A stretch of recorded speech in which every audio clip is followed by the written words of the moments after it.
आज मैंने पहली बार अपने से कम उम्र के लड़के को बहाने से अपने घर बुलाया था। ऐसी हालत में मुझे खड़े हुए शर्म सी आ रही थी। हम दोनों की उम्र में काफी फर्क था, लेकिन ये गलती मैं कभी नहीं भूल सकती, क्योंकि मैं जिसको बच्चे समझ रही थी वह तो मुझे हैरान कर दिया था। उस दिन वह अचानक मेरे दरवाजे पर दस्तक दिया था और मैं घबरा कर दरवाजा खोली।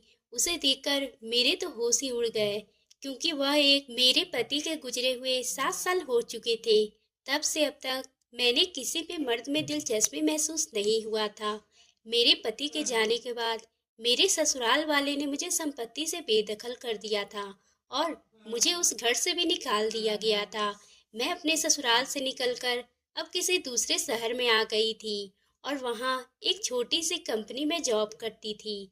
मेरी ज्यादा तनख्वाह नहीं थी, पर मेरा गुजर बसर बहुत ही अच्छे तरीके से हो रहा था और मैं अपनी जिंदगी में बहुत ही खुश रहने लगी थी, क्योंकि मेरे पति हमेशा ही मुझे खुश देखना चाहते थे। पर मुझे क्या पता था कि मेरी जिंदगी में इतना बड़ा बदलाव आने वाला है। मेरे पति के मौत के बाद मैं घर में अकेले रहती और 28 साल की उम्र में ही मैं विधवा हो गई थी। 28 साल की विधवा होते हुए भी मैंने अपने बदन को काफी मेंटेन किया हुआ था। मेरा नाम सुमन है। एक दिन जब मैं सुबह उठकर रसोई घर में चाय बना रही थी, तभी हल्की बारिश होने लगी। मैंने चाय के साथ साथ गरम गरम पकौड़े भी तल लिए थे। इसके बाद तौलिया और नहाने के कपड़े बाथरूम में रख दिए। चाय बनाने के बाद मैंने खिड़की बंद कर दी और टीवी पर आवाज तेज कर दी और मस्ती से खुद को दीवार पे लगे बड़े से आईने में देखने लगी। मैंने काले रंग की नाइटी पहनी हुई थी। मैं मस्ती से डांस भी कर रही थी। तभी दरवाजे की बेल बजी। मैंने टीवी की आवाज कम कर दी और एक दुपट्टा सिर पर रख लिया। मैंने दरवाजा खोला तो बाहर कुरियर वाला आया था। वह 22 साल का जवान लड़का था। वह कहने लगा, कुरियर है सुमन के नाम से। मुझको याद आया कि मैंने ऑनलाइन शॉपिंग साइट से अपने लिए एक सूट बुक किया था। मैं बोली, मेरा ही नाम सुमन है। लड़के ने दस्तक लेने के लिए मुझे पेन दिया और पेन देते समय उसके हाथ मेरी उंगलियों को छू गए थे।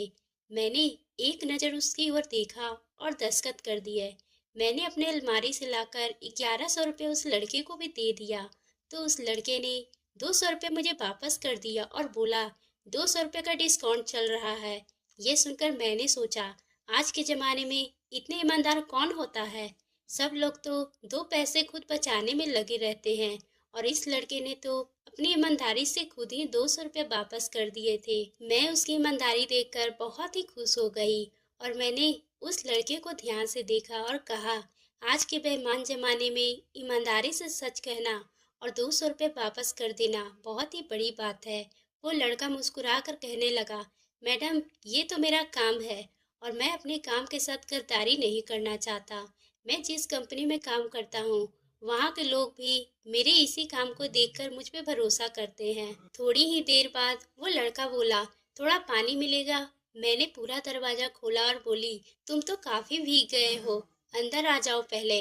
मैंने अपना सूट अलमारी में रखा और रसोई घर से पानी लाने चली गई। कुछ ही देर बाद मैंने लड़के को पानी दिया और पानी देते समय जैसे ही मैं थोड़ी झुकी, लड़के की नजर मेरे ऊपर जा टिकी थी। उसकी आंखें बड़ी हो गई थी। पानी पीते पीते वो लड़का नजर बचाकर मेरे को देख रहा था कि अचानक उसे छींक आना शुरू हो गया। मैं बोली, तुम्हें तो सर्दी लग गई है, अभी बारिश भी तेज है, तुम चाहो तो थोड़ी देर यहाँ रुक सकते हो। तुम्हारे कपड़े भी काफी भीग गए हैं, चाहो तो बाथरूम में जाकर फ्रेश हो सकते हो। वह लड़का बाथरूम में चला गया और दरवाजा बंद कर लाइट जलाई। मेरे नहाने के लिए तौलिए और कपड़े पहले से ही रखे हुए थे। उसके बाद बॉडी उस तौलिए से पोंछ लिया। फिर मैंने उसको काले रंग का कुर्ता दिया और बोली, यह लो, इसे पहन लो। वह लड़का उस कुर्ते को पहन लिया और अपनी कमीज सूखने के लिए डाल दी। फिर वह बेडरूम में जाकर टीवी देखने लगा।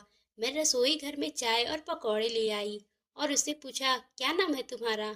लड़का बोला, अमित। और वो भी मेरा नाम पूछा और बोला, कौन कौन रहता है आपके यहाँ? मैं बोली, सिर्फ मैं ही।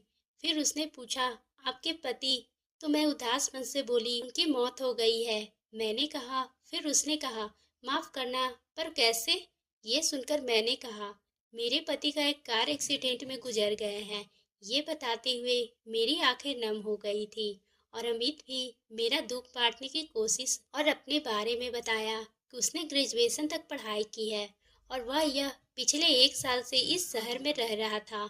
जब उसे कोई नौकरी नहीं मिली तो उसने कुरियर कंपनी में नौकरी शुरू कर दी थी। उसकी ये बात सुनकर मैंने कहा, ये तो अच्छी बात है, इंसान को अपने मेहनत से पैसे कमाना चाहिए। और मैं खाली प्लेट और कप लेकर रसोई घर में चली गई। जब मैं नहाने की तैयारी कर रही थी तभी अमित उस समय मेरी खूबसूरती को निहार रहा था। मैं नहाने के लिए जा रही थी तो सोचा अमित को अपनी शादी का एल्बम दे दूं ताकि उसका मन भी लगा रहे और वो अकेला भी बोर ना हो। मैंने अपनी अलमारी से अपनी शादी के एल्बम को अमित के हाथों में देते हुए वापस बाथरूम में जाने लगी। फिर अचानक मुझे ख्याल आया कि मुझे किचन में थोड़े काम है। मैं वापस किचन में आ गई और फिर जब अपने कमरे में वापस गई तो अमित हैरान रह गया। मैंने पूछा, कैसी लगी शादी की एल्बम? अमित बोला, बहुत खूबसूरत है। वैसे अब भी आप कुछ कम नहीं हो। ये सुनकर एकदम खास अदा से मुस्कुरा दी और मैं नहाने चली गई। मैं जब नहाकर बाहर आई उस समय मैंने काले रंग का सूट और काले सलवार पहनी थी। ऊपर की ओर दुपट्टा था और फिर सिर पर तौलिए बंधा हुआ था। अमित मुझको देखकर भी अनजान बना टीवी देख रहा था। मैं आईने के सामने खड़ी थी। मैंने अपने पूरे बाल खोल दिए और खुले हुए बाल मेरी खूबसूरती को और भी बढ़ा रहे थे। तभी मैंने अमित की तरफ देखा। उसे अमित घबरा गया और मेरी चोट नजरों को टीवी पर लगा दिया। कुछ ही देर बाद मैं अमित के पास आकर बैठ गई और उससे बातें करने लगी। बीच बीच में अमित का हाथ मेरे हाथ को छू भी जाता था पर मैंने बुरा नहीं माना। इससे अमित की हिम्मत बढ़ गई और वह जानबूझकर मेरे हाथों को छूने लगा। इसी तरह दोपहर के 2 बज गए थे। फिर बारिश धीमी हो गई थी और हम दोनों खाना खाने लगे। अमित ने पूछा, आप दोबारा शादी क्यों नहीं करती? मैं बोली, तुमने क्यों नहीं किया अभी तक विवाह? वह बोला, मैं अपने कॉलेज में एक लड़की को पसंद करता था लेकिन वो लड़की अपने माँ बाप के पसंद से शादी करना चाहती थी, इसलिए मुझे मना कर दी। पर मैं अपने आप से वादा किया था कि मैं बिल्कुल उसके जैसे एक सीधी सादी लड़की से ही शादी करूंगा ताकि उसकी परछाई में मैं अपनी पत्नी को देख सकूं। मुझे सालों बाद मुझे पता चला कि उसकी शादी एक अच्छे घर में हो गई है और मैं उसकी खुशी में ही खुश हूँ। वैसे मेरी माँ भी कई बार जिद करती है कि शादी के लिए, पर मैं ही टाल देता हूँ कि अभी तक कोई लड़की पसंद नहीं आई है, जब पसंद आएगी तो कर लूंगा। ये सुनकर मैंने पूछा, तो कैसी लड़की पसंद है तुम्हें? वो कहने लगा, वही जो आपकी तरह समझदार हो, घरेलू काम जानती हो, जो मुझे गरम गरम चाय और बिल्कुल आप जैसे पकौड़े बनाकर खिला सके। मैं उसका भाव समझते हुए बोली, मैं तो तुमसे 8 साल बड़ी हूँ और विधवा भी हूँ। फिर अमित बोला, तो क्या हुआ? पर क्या तुम्हारे माता पिता मानेंगे? अरे शादी मुझे करनी है या मम्मी पापा को? मैंने कहा, तुमने ये कहावत नहीं सुनी कि मियाँ बीबी राजी तो क्या करेगा काजी? शाम को 6 बजे थे तभी अमित को फोन आया और उसकी मम्मी ने फोन किया था। ये बातें करने के लिए रसोई घर में चला गया और मैं दीवार से कान लगाए अमित की बातें सुन रही थी।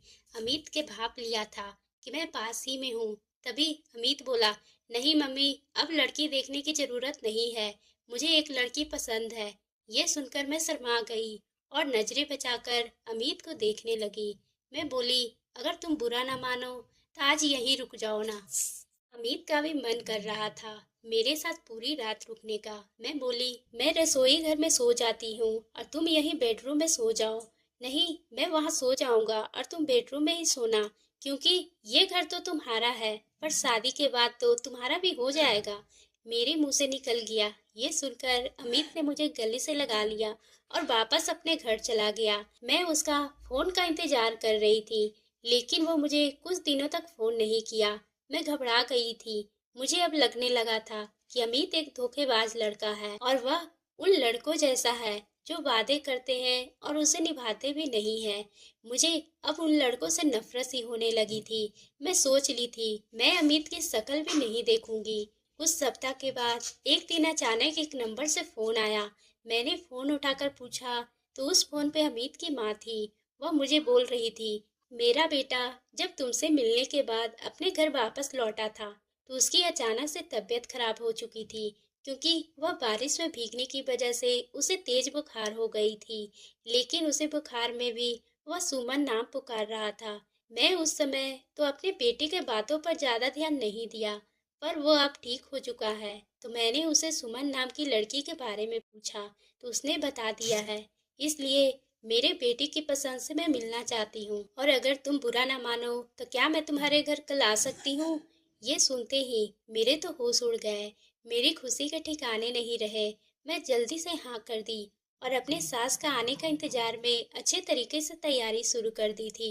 दूसरे ही दिन दोपहर के वक्त अमित के साथ उनकी माँ भी आई हुई थी, और वह मुझे इस तरह साड़ी में देखकर तुरंत पसंद कर ली और बोली, मैं तुम्हारे दुख को तो दूर नहीं कर सकती, पर मेरा बेटा तुम्हें जिंदगी में हमेशा खुश रखेगा और तुम्हें कभी भी दुख नहीं देगा, क्योंकि यह तुमसे सच्चा प्यार करता है। यह सुनकर मुझे बहुत ही सुकून हुआ था, और मैंने शर्माते हुए नजरें झुका ली।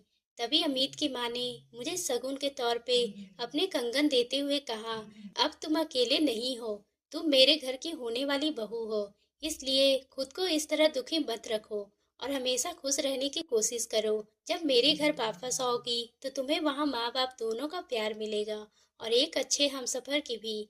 ये कहकर वो वापस अपने घर चली गई। अब मुझे विश्वास हो गया था कि अमित एक धोखेबाज लड़का नहीं था।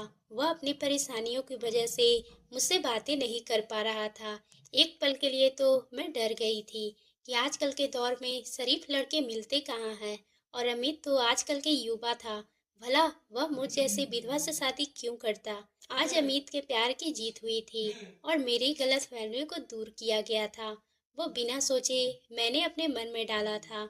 आज मुझे समझ आ गया था कि बिना सच्चाई जाने कभी भी गलत सोच लेना एक बहुत ही बड़ी गलतफहमी है, और कुछ महीने बाद हम दोनों एक दूसरे से शादी कर लें। और अब मैं अपने ससुराल पहुंची। वहां मेरा बहुत ही धूमधाम से स्वागत किया गया था। अमित जैसा पति पाकर मैं अपनी जिंदगी में फिर से खुश रहने लगी थी, और मेरे सास ससुर भी बहुत ही अच्छे इंसान थे। वह मुझे अपनी बेटी की तरह ही उस घर में खुश रखने की कोशिश करते थे। मैं अपने बीते दिन को अब एक बुरा सपना समझकर आगे बढ़ जाना चाहती थी, और अपने नई जिंदगी में अब अमित के साथ मैं खुशी खुशी अपनी जिंदगी बिताने लगी। तो दोस्तों, आपको ये कहानी कैसी लगी? अगर पसंद आई हो तो आप मेरे चैनल को सब्सक्राइब करना ना भूलें।